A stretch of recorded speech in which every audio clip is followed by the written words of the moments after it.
So Israel's massacre of Gaza and the West Bank continues for, I believe, the eighth straight day now, and this has been a hellish bombing campaign. I believe Friday night they escalated the violence even more and did a ground assault as well as the air assault that they've been conducting. And in that time frame, so within the first 10 minutes of that escalation that happened last Friday, or was it Thursday, Israel dropped about anywhere from 200 to 300 bombs in the first 10 minutes of the most recent escalation that they started on Friday. So it has been brutal. The death toll is in Gaza is now the numbers is still fluctuating. Last I checked, is about 220 casualties. 60 of them were children. 60 children dead. And on the Israeli side, 10 casualties, and 2 of them were IDF soldiers. It's hard to believe, but Israel has become even more brazen and belligerent in their war crimes. Over the last couple of days, there were stories about, of course, they've been leveling apartment complexes that hold hundreds of families since this escalation in violence started over a week ago, leveling entire apartment complexes, sometimes without even warning anybody. They will just set off an airstrike and level it and flatten an entire apartment complex with thousands or hundreds of people sleeping in it. They've, over the last couple of days, they bombed a medical clinic. They've bombed one of the only, if not the only, coronavirus research lab in Gaza. Again, this is to remind you all, this is happening in the middle of a fucking pandemic, a public health emergency, and Gaza already was living in unlivable conditions. Their public health system is basically non-existent because of the conditions that they're forced to live under by the Israeli government. And so their health system is already at capacity before the pandemic, and then we're in a pandemic, it's overrun, and then Netanyahu and the Israeli government, the IDF, are going to make the situation even worse by doing this massacre of Gaza. And like I said, they bombed one of the only coronavirus research labs in Gaza. And it appears like they're on purpose targeting the health infrastructure, public health infrastructure, because over the last few days, several of Gaza's top medical professionals were killed in their homes. I believe the top neurologist in Gaza was killed a couple of days ago with dozens of members of his family. And again, this is a giant blow to the civilian infrastructure because it's hard there aren't many doctors in Gaza to begin with, and it's even harder to find doctors who are specialized in a specific field. So now they're just taking out some of the top medical professionals in Gaza, and it's going to have terrible effects for years to come. And they've also gone after the journalists who are there on the ground covering these war crimes in real time. In 2 days, they leveled 2 different buildings that housed dozens of different media organizations, mainstream media organizations like the Associated Press, Al Jazeera, and several other news outlets that operate and have offices in Gaza that they operate out of to cover the ongoing genocide of Palestinians. The IDF, on purpose, targeted these journalists' offices and completely leveled their buildings. And of course, like always, they give the bullshit excuse about, oh, Hamas was in the building or they were hiding out there. And so, of course, we had to flatten the entire building, even though this house is journalists. And the whole Hamas being in the building thing is a red herring because, one, Hamas is technically like the government in Gaza and among Palestinians. That's so they're the legitimate political leadership in the area. So of course they will be in buildings and in areas across Gaza and the West Bank. But even more than that, the area is so densely populated that you can literally almost always make the excuse that, oh, we have reports that Hamas is somewhere in the area. And so you can almost always make it, because it's 2 million people in Gaza and they're living on top of each other. So if you say, even if this was true, you have Hamas firing rockets in one area, to do an airstrike and flatten the entire area, you will be killing civilians and children when you do that. So that is never a justifiable excuse. But that was the excuse that they did. But really, I shouldn't even give credence to that bullshit excuse because it's obvious. Occam's razor is the most simplest explanation as to why they targeted those journalists and their offices is because they were reporting on Israel's war crimes in real time in Gaza in a perspective that makes Israel and the Israeli government and the IDF look like the fucking monsters and perpetrators of genocide that they are. Because it's not, of course, a lot of those different outlets, they put their pro-Israel spin on it. But still, there's only so much spin you can put on that shit when they're on the ground recording and there's documented video evidence of Israel flattening apartment complexes, flattening medical centers, and going after civilian infrastructure. It's when you have journalists there reporting on it, there's only so much spin you can put on it. And that's why over the last few days, there's been a bunch of public outrage because we're actually seeing what's going on. So when the IDF made a decision to flatten these offices where journalists were working out of, it was so that there can be a media blackout, so that they can institute a media blackout and they could continue this genocide, and the world won't be able to see. We won't get a clear picture of what's going on because the journalists have been they've just faced a major setback. All of their equipment was destroyed in those offices. Now they have to relocate to other offices where news outlets are working at, but it's going to dramatically impact the real-time reporting that we've been getting out of Gaza over the last few days. And that was the whole purpose behind it.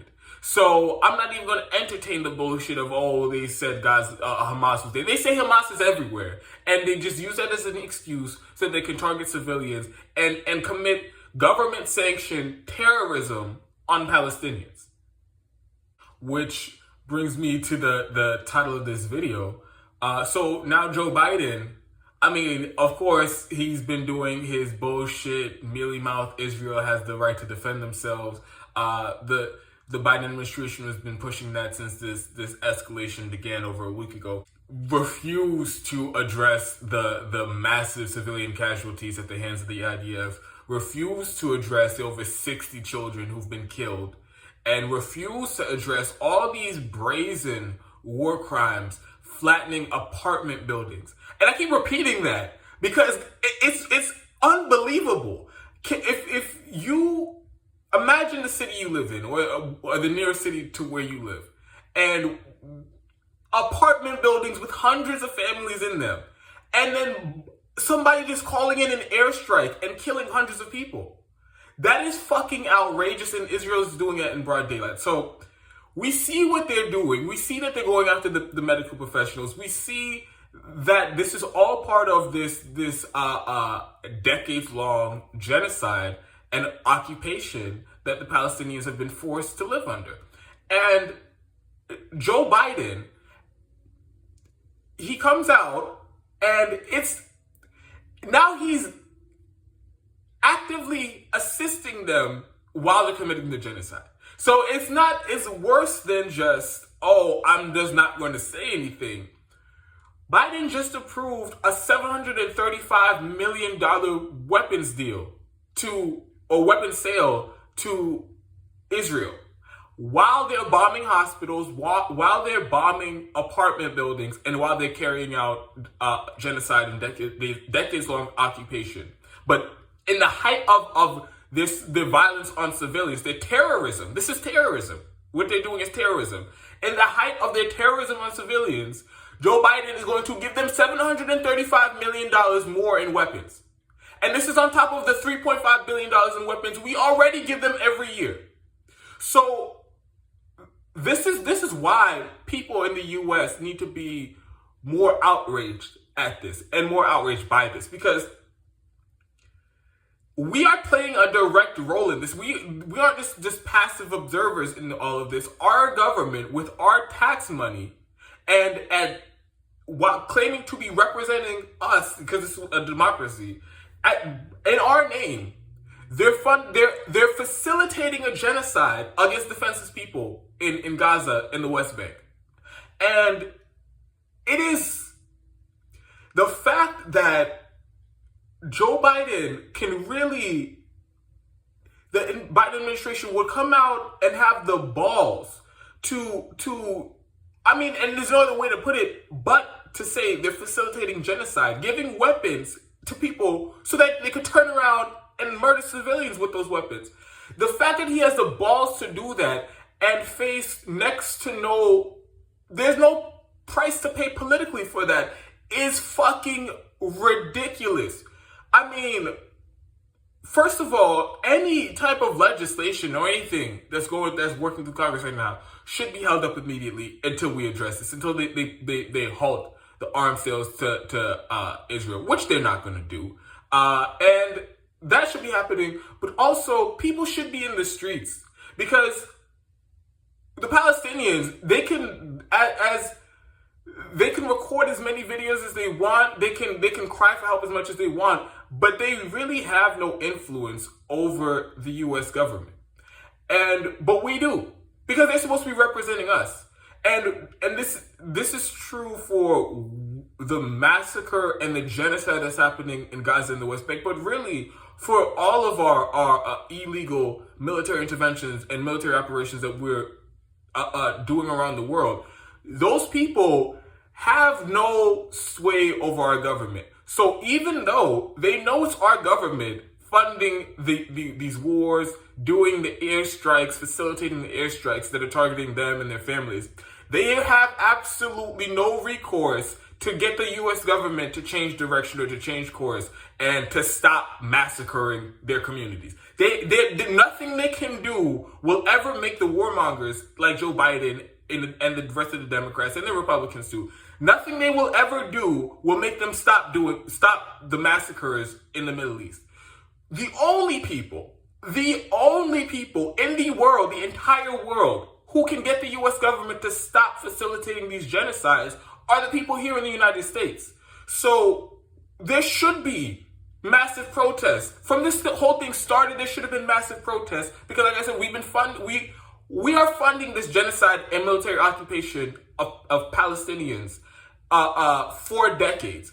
And that is outrageous by itself. But when they start doing brazen war crimes like this and targeting civilians like they have been over the last week, people should be in the streets about that shit. And then Joe Biden, to add insult to injury, while they're doing it, while they're on purpose murdering children, over 60 children dead in a week, Joe Biden's going to come out and give them $735 million in more weapons.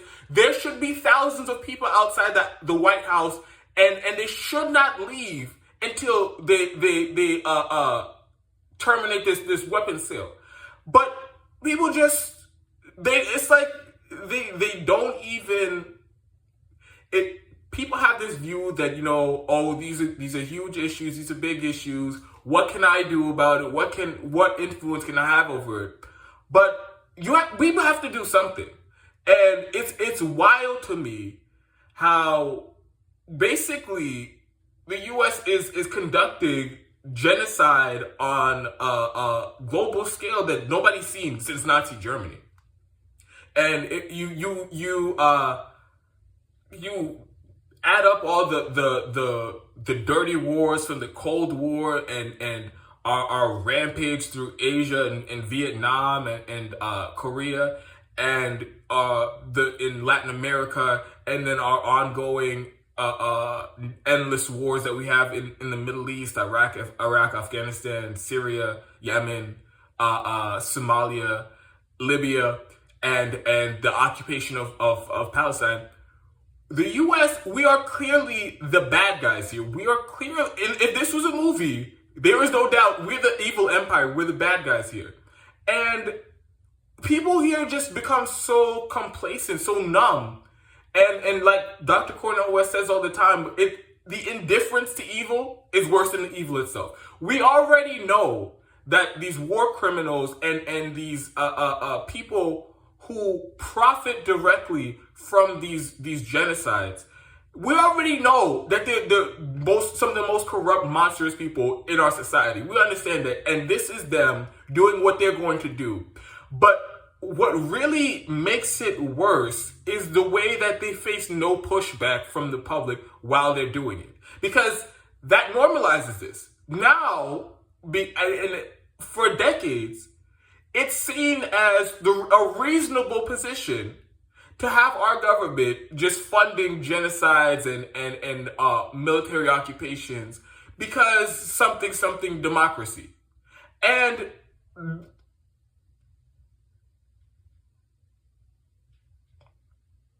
people should be more outraged about this. And like I forgot to mention this earlier, but this isn't like this makes it even worse, because this isn't like some really ideological position that Joe Biden is just